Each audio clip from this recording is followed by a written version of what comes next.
So, what happens when someone wrongs you?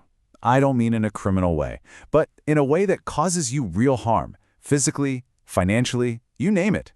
Well, that's exactly where tort law comes in.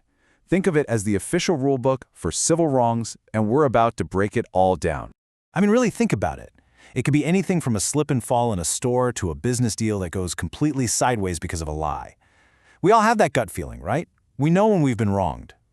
Tort law is what takes that feeling and turns it into a potential legal claim, giving you a way to get compensation for that harm. Okay, so what exactly is a tort? At its absolute core, it's a civil wrong. This is a really important distinction. It's not a crime where the state goes after someone. Nope. This is a dispute between two parties, people, companies, whatever, where one is saying, hey, you harmed me and you need to make it right. The entire goal is to make the injured person whole again, at least in the eyes of the law. So here's our game plan for this explainer.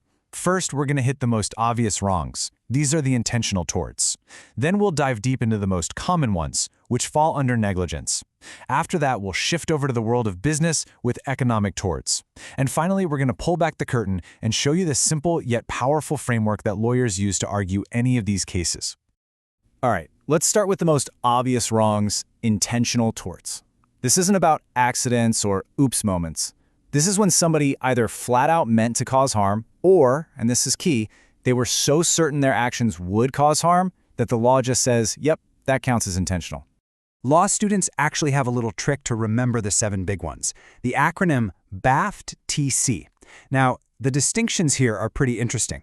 For example, battery is the actual harmful or offensive contact, but assault, that's just putting someone in fear of that contact. You don't even have to touch them. Then you've got things like false imprisonment, trespass to land, and trespass to chattels, which is just a fancy way of saying messing with someone's personal property. The common thread through all of these? Intent. But let's be honest, most tort cases aren't about some villain acting with malicious intent. They're about accidents, about carelessness, about simple mistakes. And that's where we find the most common type of tort out there, negligence. This is the absolute workhorse of personal injury law. Now, to win a negligence case, you can't just walk in and say, I got hurt. Oh no, a plaintiff has to prove all 5 of these elements, and they have to do it in order. It's like a chain: duty, breach, actual cause, proximate cause, and damages. If you can't prove even a single one of those links, the whole claim just breaks.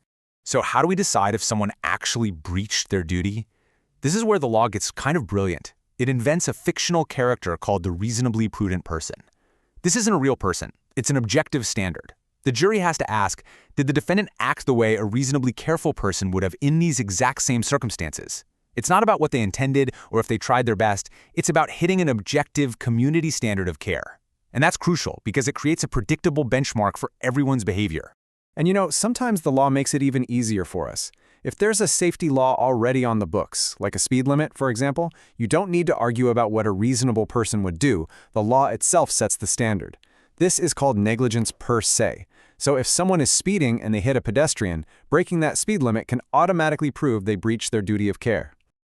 Okay, so far we've mostly been talking about physical harm, but what about when the damage is to your wallet? That brings us to our third big category, economic torts. These are the rules that protect our business deals and our financial interests from all kinds of deception and interference. And a major player here is something called fraudulent misrepresentation. I know, the legal text can look dense, but it really just boils down to 5 things. 1, someone makes a significant lie. 2, they have to know it's a lie. The law has this fancy word, scienter, which just means guilty knowledge.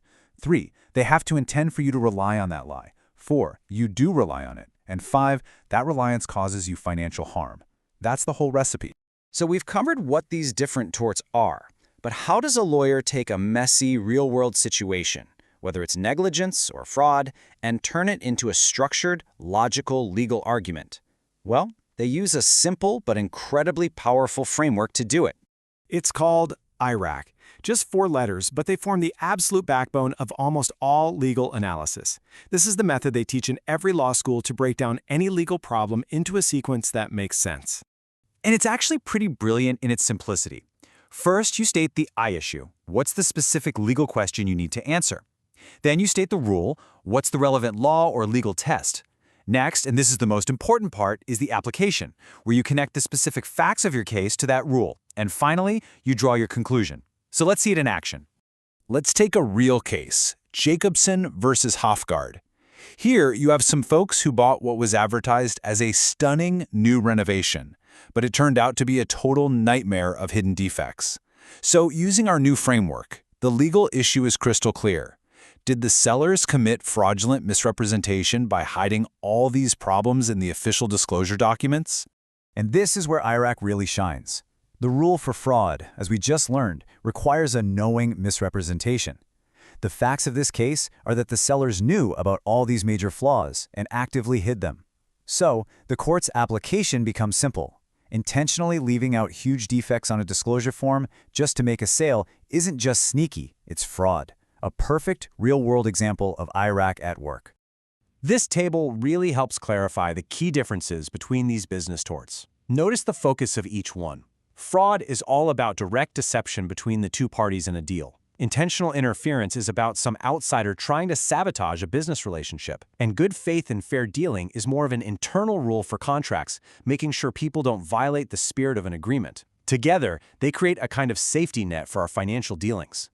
And all of this brings us back to the final, crucial question. The whole world of torts is about drawing lines, a lie versus just an opinion, a simple accident versus carelessness that actually breaks the law. The legal system is constantly asking us to judge human behavior against a standard of what's reasonable. So I'll leave you with this. Where do you think that line should be drawn?